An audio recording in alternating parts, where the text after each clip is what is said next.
নমস্কার বন্ধুরা, আমি সুমনা চলে এসেছি। আজকে আমি একটা রেসিপি ঝুলি থেকে রেসিপি নিয়ে আজকে আমি আপনাদেরকে ইলিশ মাছের একটা রেসিপি বানিয়ে দেখাবো। এখন তো প্রচুর ইলিশ, বর্ষাকাল মানে প্রচুর ইলিশ। তো এই ইলিশেরই একটা রেসিপি আমি আপনাকে বানিয়ে দেখাচ্ছি আপনাদেরকে। খুবই সুস্বাদু, খেতে খুবই ভালো লাগে। আপনারা যদি এইভাবে না বানিয়েছেন কোনোদিন, অবশ্যই বানিয়ে খাবেন, দেখবেন খুব ভালো লাগবে। তো এখানে দেখলেন আমি দই দিয়ে দিলাম হাফ কাপ মতো। 6 পিস মাছের জন্য হাফ কাপ দই। আর এখানে দিয়েছি 2 টেবিল স্পুন পেঁয়াজ বাটা। আর দিচ্ছি এখানে 1 চা চামচ আদা বাটা। এবার আমি এটা মাখিয়ে রেখে দেব। এই দই, পেঁয়াজ আর আদা দিয়ে এটা আমি মাখিয়ে রেখে দেব মিনিট 10 জন্য। মাছটা মাখানো হয়ে গেছে বন্ধুরা, দেখুন আমি এটা 10 মিনিটের জন্য রেখে দিচ্ছি রেস্টে। ম্যারিনেট করে রেখে দিলাম। 10 মিনিট পরে ফিরে এলাম বন্ধুরা। এখানে আমি একটু সাদা তেল দিয়েছি আর দিয়ে দিলাম 1 চামচ মতো ঘি। যদি পুরোটা ঘি দিয়ে করেন তাহলে তো খুবই ভালো হয়, তা না হলে সাদা তেল বা সয়াবিন তেল দিয়ে করবেন, কোনো অসুবিধা নেই। আমি এখানে 1 চামচ ঘি দিয়ে দিলাম সাদা তেলের মধ্যে। এবার ঘিটা একটু গরম হয়ে যাক, মানে গলে যাক আর কি। ঘিটা গরম হলেই তো গলে যাবে। এটা হয়ে গেছে, দেখুন এটা কিন্তু গলে গেছে। তো এর মধ্যে আমি দিয়ে দিচ্ছি 2টো তেজপাতা আর গরম মশলা। গরম মশলার মধ্যে আছে একটা বড় এলাচ। আমার কাছে ছোট এলাচ ছিল না, সেই জন্য আমি একটা বড় এলাচ দিয়েছি। বড় এলাচের ছোট সাইজ দিয়েছি। আর 4-5টা লবঙ্গ আর একটু দারচিনি এটা দিয়েছি। এটা দিয়ে একটু ভাজা ভাজা করব, বেশ সুন্দর একটা গরম মশলার গন্ধটা বেরোবে। তারপরে আমি এর মধ্যে মশলা দেব। আর আঁচটা কিন্তু আমি মিডিয়ামে রেখেছি। দেখুন গরম মশলা কিন্তু গন্ধ বেশ সুন্দর বেরিয়েছে। তো এবার আমি এর মধ্যে দিয়ে দিচ্ছি 1 চা চামচ চিনি। আর দিয়ে দিচ্ছি এখানে শুকনো লঙ্কা গুঁড়ো। এটা দিয়ে একটু নেড়ে নেব। আমি আজকে আপনাদেরকে ইলিশ মাছের কোরমা বানিয়ে দেখাবো, খুব সহজ পদ্ধতিতে আর একদম কম উপকরণে, বলতে গেলে মশলা ছাড়া আমি ইলিশ মাছের কোরমা দেখাবো আপনাদের। তো আপনারা এইভাবে যদি না বানিয়েছেন তাহলে অবশ্যই বানাবেন। সবসময় তো বেশি মশলা দিয়ে রিচ খাবার ভালো লাগে না, তখন একটু হালকা হালকা খেতে বেশ মন চায়। তো এবার দেখুন এটা আমার কিন্তু হয়ে গেছে ভাজা। এবার আমি এই মাছগুলো এর মধ্যে দিয়ে দেবো।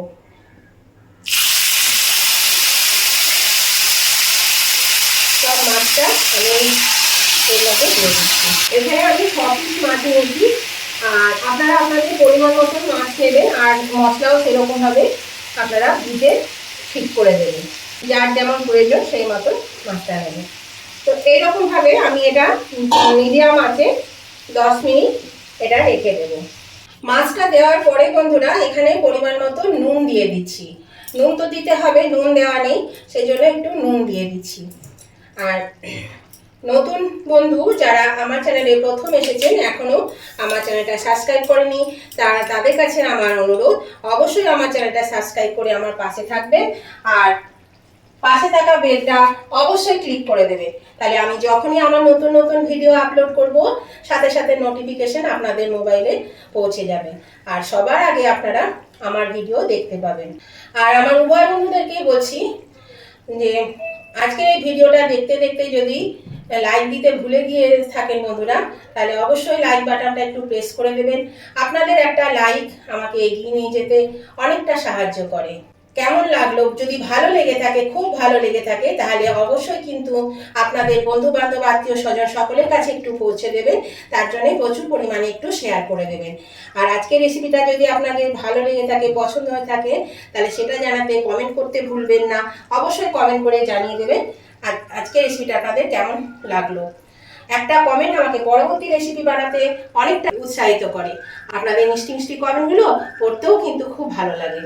তাহলে উভয় বন্ধুরা কিন্তু লাইক শেয়ার কমেন্ট করতে ভুলবেন না। এটা আমি 3 থেকে 4 মিনিট ঢাকা দিয়ে দিলাম বন্ধুরা, কারণ ইলিশ মাছ সেদ্ধ হতে বেশি সময় লাগে না। তারপরে আবার উল্টে দিয়ে আর একটু ঢাকা দিয়ে দেব। আমি 3 মিনিট পরে ফিরে এলাম বন্ধুরা। মাছগুলো একটু উল্টে দেব। এবার মাছগুলোকে একটু উল্টে দিতে হবে, তা নাহলে এক পিঠ সেদ্ধ হবে আর এক পিঠ সেদ্ধ হবে না। আর এই মাছে কিন্তু রান্নাটায় জলের প্রয়োজন নেই, কিন্তু আমি একটু জল দেব। এই যে মাছ ম্যারিনেট করে রেখেছিলাম সেই গামলাটায় যে মশলাগুলো লেগেছিল, দই আর দইয়ের বাটিতে, ওইগুলো আমি এর মধ্যে একটু দিয়ে দেবো, সামান্য একটু জল আমি দেবো। এই দেখুন, এটা আমি উল্টে দিলাম। এবার এই গামলা ধোয়া জলটা আমি দিয়ে দিচ্ছি, আর দিয়ে দিচ্ছি এখানে 4টে চেরা কাঁচা লঙ্কা নিয়েছি, এই লঙ্কাটা দিয়ে দিলাম। এবার আমি আবার 3 থেকে 4 মিনিট এটা ঢাকা দিয়ে দেব, দিয়ে এটা হয়ে যাবে। তাহলে দেখলে কত সহজেই কিন্তু রান্নাটা হয়ে যায়, বেশি সময় লাগে না, অথচ খুব সুস্বাদু একটা রান্না, ভীষণই ভালো লাগে। এটা আবার আমি একটু ঢাকা দিয়ে দিলাম। 3 মিনিট পরে ফিরে এলাম বন্ধুরা, ঢাকাটা খুলে দিলাম। এবার আমি এটা একটু নিচ থেকে নেড়ে চেড়ে দেবো, তাহলে নুনটা বেশ ভালোভাবে মিশে যাবে, নুনটা ওপরে ছড়ানো আছে। তো এবার আমি এটা গ্যাসটা বাড়িয়ে ওই 2 থেকে 3 মিনিট মতন একটু ফুটিয়ে নেব ভালো করে, একটু গ্রেভিটা কমে যাবে সেই মতন ফুটিয়ে নেব। একটু বাড়িয়ে দিলাম। মাছ কিন্তু সেদ্ধ হয়ে গেছে, ইলিশ মাছ বেশিক্ষণ লাগে না সিদ্ধ হতে, এই জন্য মাছ সেদ্ধ হয়ে গেছে। আর এই যে আরও 2-3 মিনিট ফোটাবো, এতে কিন্তু মাছটা আরও সেদ্ধ হয়ে যাবে। তাহলে এটা ফুটিয়ে নিই 2-3 মিনিট। দেখুন বন্ধুরা, আমি 3 মিনিট পরে আবার ফিরে এলাম। দেখুন এটা কিন্তু হয়ে গেছে, একদম পরিবেশনের জন্য রেডি। এবার আমি এটা নামিয়ে নেব। আর দই দেওয়া আছে, দই থেকেই জল বেরোবে, সেই জন্য কিন্তু আর জল দেওয়ার প্রয়োজন হয় না। তবে ওই ম্যারিনেট করার যে মশলাটা থাকে সেটা দইয়ের বাটি দিয়ে জলটুকু দিতেও পারেন ইচ্ছা হলে, না হলে দেবেন না।